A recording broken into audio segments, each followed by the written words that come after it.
தான் சார். மணி சார் படம், கமல் சார் படம், அதுக்கு மேலே எதுவுமே தேவையில்லை. பட் இது ரொம்ப நாளுக்கு அப்புறம் அவங்களே ஜாயின் பண்ணுறாங்க. And such a big team, எல்லாருமே ரஹ்மான் சாராக இருக்கட்டும், எல்லாது கேமராமேன் எல்லாருமே. ஸோ அதனால இந்த மாதிரி ஒரு படத்தில் ஒரு ஆப்பர்ச்சுனிட்டி கிடைச்சது ரொம்ப கொடுத்து வச்சிருக்கோம்.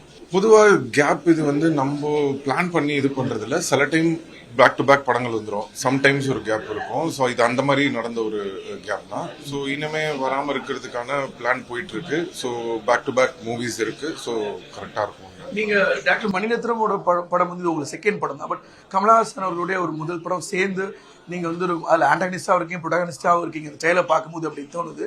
ஸோ அந்த படத்தை பற்றி ஒரு வச்சு என்னன்னா, எண்ட் ஆஃப் த டே இது கமல் சாரோட படம். அந்த படத்துல நம்மளுக்கு ஒரு நல்ல ஆப்பர்ச்சுனிட்டி கிடைச்சது வந்து I am very thankful and grateful. And Kamal சாரோட நடிக்கிறதுக்கும் ரொம்ப சந்தோஷமா இருந்தது, நிறைய கத்துக்க முடிஞ்சது.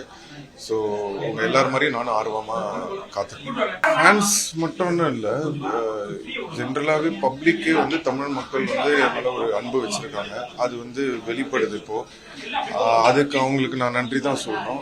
அண்ட் கேப்ன்றதை விட அவங்க வந்து என் மேல வச்சிருக்கிற அன்பை எந்த அளவுக்கு வச்சிருக்காங்கன்றதை தான் நான் பாக்குறேன். ஸோ தொடர்ந்து இனிமேல் படம் கொடுக்கணும். தேங்க்யூ.